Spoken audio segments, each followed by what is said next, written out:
যখন নাগরিক জীবনটা হয়ে ওঠে একটা অন্ধকার টানেল, রাজনৈতিক নৈরাশ্য, ক্ষয়িষ্ণু সমাজ, সংশয়ে সন্দেহের সম্পর্ক আর ব্যক্তিগত অর্থহীনতার আয়ু শেষ হয়ে আসে, তখন জীবনের গতি বিমূঢ় হয়ে পড়ে। হৃদয়টা বিকল যন্ত্রের মতো, অনন্ত অশান্তি, শূন্যতা, অর্থহীনতা, সব কিছুতে কলুষতা। গানের সুর ভেসে আসে। কাছে এসে বসে থাকো, কাছে এসে বসে থাকো, সর্বদাই আমার শান্তির দুয়ার। খুলে দাও, খুলে দাও শান্তির দুয়ার। এই সুর, এই আহ্বান আমাদের বিকল হৃদয়ে আনন্দের ঝঙ্কার তোলে।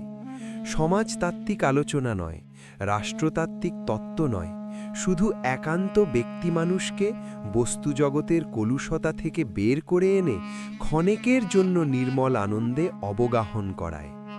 ওই ক্ষণটুকু, ওই সময়টুকু চিত্তসমূহ জগৎ সংসারের পীড়া, দুঃখ থেকে মুক্ত। হিংসা আসেনি, বরং হৃদয়ে উথলে চোখে জল এসেছে।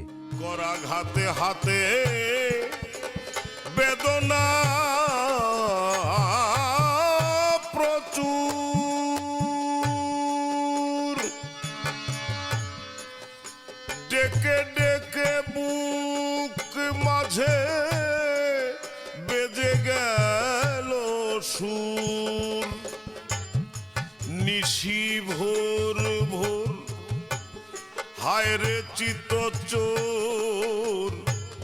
নিশি ভোর ভোর হায় রে চিত্তচোর, বড় কঠোর ওগো অন্তর তোমার। খুলে দাও, খুলে দাও শান্তির দুয়ার। যে মনুষ্য হৃদয়ে শত সহস্র কুলুষতায় কালিমালিপ্ত, সেখানে আপনি শান্তির দুয়ার খুলে দিয়ে পাশে বসার আহ্বান জানিয়েছেন। এই আহ্বান কোনো রাজনৈতিক আহ্বানের চেয়ে কোনো অংশে কম কার্যকর নয়। আপনার প্রয়োজনীয়তা এই ক্ষুদ্র মানব জন্মের জন্য অপরিহার্য। খুলে দাও, খুলে দাও শান্তির দুয়ার।